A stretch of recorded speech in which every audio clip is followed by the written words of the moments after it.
জুবিন গাৰ্গৰ সমাধিস্থলীৰ বাবে সোণাপুৰবাসীয়ে 4 বিঘা ভূমি দান কৰিছে। সোণাপুৰবাসীয়েও বিচাৰিছে জুবিন গাৰ্গক ইয়াতে সোণাপুৰতে জুবিন গাৰ্গৰ সমাধিস্থলীৰ বাবে সোণাপুৰতে থাকিবলৈ সকলোৱে এতিয়া বিচাৰিছে আৰু ৰাস কমিটিয়ে দান কৰিছে এই ভূমি। জনাই গৈছোঁ দৰ্শকসকলক, এতিয়ালৈকে যদিও সিদ্ধান্ত গ্ৰহণ কৰা নাই ক'ত কেনেদৰে সমাধি কৰিব জুবিন গাৰ্গক, যোৰহাটবাসীয়েও বিচাৰিছে আৰু তাৰ পাছতে সোণাপুৰবাসী ৰাইজেও বিচাৰিছে জুবিন গাৰ্গক মৰমৰ শিল্পীগৰাকীক সোণাপুৰতে সমাধি কৰক আৰু সোণাপুৰ ৰাস সমিতিয়ে ভূমি প্ৰদান কৰিব বিচাৰি মুখ্যমন্ত্ৰীলৈ পত্ৰ প্ৰেৰণ কৰিছে।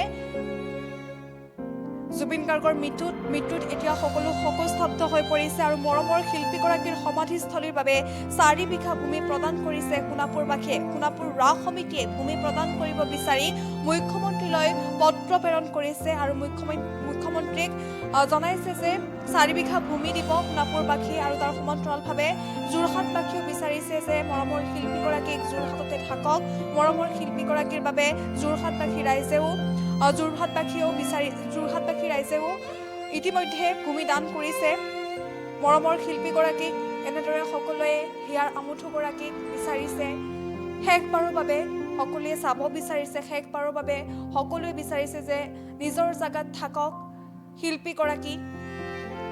জনাই গৈছোঁ দৰ্শকসকলক, জুবিন গাৰ্গৰ মৃত্যুত শোকস্তব্ধ এতিয়া ৰাজ্য, তাৰ সমান্তৰালভাৱে মৰমৰ শিল্পীগৰাকীক সমাধিস্থলীৰ বাবে 4 বিঘা ভূমি প্ৰদান কৰিছে সোণাপুৰবাসীয়ে। সোণাপুৰ ৰাস সমিতিয়ে ভূমি প্ৰদান কৰিব বিচাৰি মুখ্যমন্ত্ৰীলৈ পত্ৰ প্ৰেৰণ কৰিছে আৰু তাৰ সমান্তৰালভাৱে যোৰহাটবাসী ৰাইজেও বিচাৰিছে যোৰহাটতে সমাধিস্থলী কৰক জুবিন গাৰ্গক আৰু হিয়াৰ আমঠু শিল্পীগৰাকীক এতিয়া চাবলৈ সকলোৱে ভিৰ কৰা পৰিলক্ষিত হৈছে।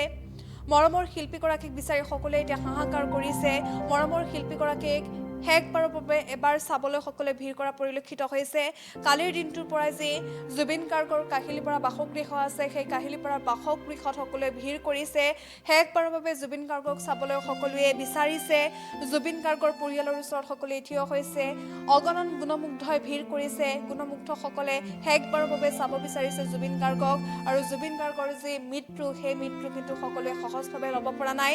হিয়াৰ আমঠুগৰাকীক শেষবাৰৰ বাবে চাবলৈ সকলো ভিৰ কৰা পৰিলক্ষিত হৈছে আৰু তাৰ সমান্তৰালভাৱে মৰমৰ শিল্পীগৰাকীৰ সমাধিস্থলীৰ বাবে 4 বিঘা ভূমি প্ৰদান সোণাপুৰবাসীৰ। সোণাপুৰ ৰাস সমিতিয়ে ভূমি প্ৰদান কৰিব বিচাৰি মুখ্যমন্ত্ৰীলৈ পত্ৰ প্ৰেৰণ কৰিছে। এতিয়ালৈকে ক'ত কেনেদৰে সমাধি কৰিব সেয়া থিৰাং কৰা হোৱা নাই যদিও সকলোৱে বিচাৰিছে, যোৰহাটবাসীয়ে বিচাৰিছে যোৰহাটত কৰক আৰু সোণাপুৰবাসীয়ে বিচাৰিছে সোণাপুৰতে কৰক। সকলোৱে বিচাৰিছে মৰমৰ শিল্পী হিয়াৰ আমঠু শিল্পীগৰাকী থাকক, শেষকৃত্য নিজৰ ঠাইখনতে হওক, সকলোৱে বিচাৰিছে। এনেদৰে সকলোৱে ভূমি আবণ্টন কৰা পৰিলক্ষিত হৈছে। মৰমৰ শিল্পীগৰাকীৰ বাবে এতিয়া সকলো ওলাই আহিছে।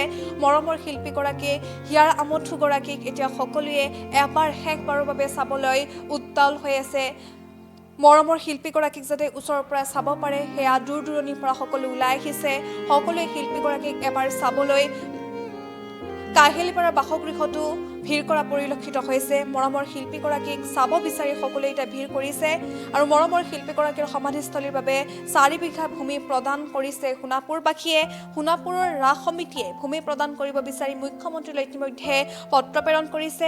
কিন্তু ক'ত কেতিয়া কেনেদৰে সমাধি কৰিব সেয়া কিন্তু এতিয়ালৈকে থিৰাং হোৱা নাই। পৰৱৰ্তী সময়তহে মুখ্যমন্ত্ৰীয়ে জনাব। পৰিয়ালে ক'ত বিচাৰে তাৰ ওপৰত নিৰ্ভৰ কৰি মুখ্যমন্ত্ৰীগৰাকীয়ে ঘোষণা কৰিব ক'ত কেনেদৰে সমাধি কৰিব হিয়াৰ আমঠু শিল্পীগৰাকীক।